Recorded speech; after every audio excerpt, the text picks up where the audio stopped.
Let's start with the cheerful twist. Daniel found a cheap studio, albeit a bit messy. She rushed to pick up the kids on Saturday, and since cooking isn't her forte, it was fast food for dinner. Surprisingly, the kids didn't complain. The kids understood their dad's struggles but were only bummed that he didn't do enough to win back Mom. Daniel wanted to change things too. If things were so simple, she wouldn't be this way. Miranda arrived an hour early to pick up the kids. As the kids started to get up, Daniel quickly signaled them to sit down, reminding them that honking wasn't a call to action. She couldn't hold back her frustration, and things got icy in an instant. Thank goodness Miranda's arrival broke the awkwardness. The moment they met, they were trading jabs, and Miranda wasn't interested in playing the silly game any longer. She wanted the feud to end. She had to run to the newspaper to post a nanny ad. No time for family fun. Daniel saw a glimmer of hope and suggested she could pick up the kids after school. Miranda, though, wasn't having any of it. But Daniel had a sneaky plan. She changed Miranda's number just a bit, so now she couldn't find a nanny. This sparked a wild idea in Daniel's mind. The next day, she used her vocal skills to call Miranda with different voices. This not only tested Miranda's patience, but also helped her learn what she wanted in a nanny. She was biding her time to disguise herself as a seat. To make sure everything went smoothly, Daniel called a friend for help, who cracked up after hearing her plan. Her friend mixed up some lime, plastered white clay on her face for a Daniel face mold to talk about a creative touch. With fake teeth and glasses, she transformed into a sweet nanny and rushed off to the interview. As a nanny, she casually pointed out the kids' flaws and suggested solutions, making Miranda warm up to her. However, the eldest daughter wasn't thrilled about the old lady and just wished Dad would come back to care for the family. Hearing her dependence made Daniel feel all warm inside. Miranda invited her to the kitchen for tea, wanting to prove she was an excellent nanny by busily tackling all the chores. This made Miranda recall her unworthy ex-husband, who she felt never recognized her strengths, while Daniel, without any hesitation, immediately went into the kitchen.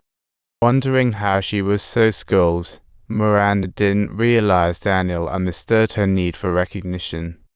And just like that, Daniel secured the job and happily hopped on the bus home. The long-time single bus driver developed a crush on her, but Daniel just brushed it off and reluctantly headed home. She casually bumped into the courtroom prosecutor, blurted out the wrong name, and claimed to be Daniel's sister. The inspector came for a sanitary check. She sighed in relief, recalling the appointment.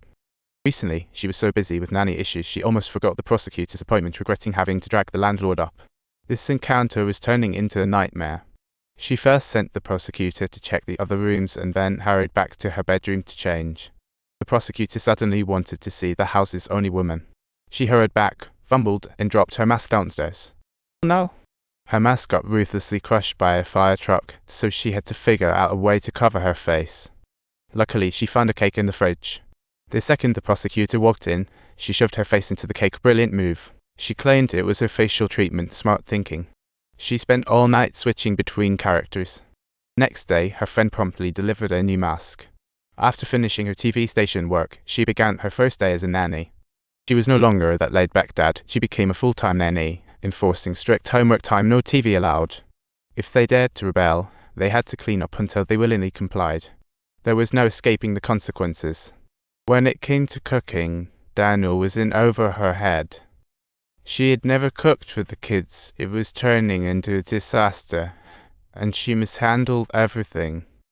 The more she tried to stay calm, the more the flame spread around. Her dinner turned to ashes in an instant. Right before Miranda came back, she had to get ready time for the old standby takeout. She arranged the takeout food in a neat order, and when Miranda returned home, the sight was truly comforting to see. The kids did their homework well. She was proud of their effort and saw her hard work pay off. Kids finally understood that the nanny was genuinely invested. As Daniel clocked out, the eldest daughter chased her down to apologize. She realized that her frustrations with her parents' divorce stemmed from her dependence on life, and seeing her mom smile so rarely touched her heart.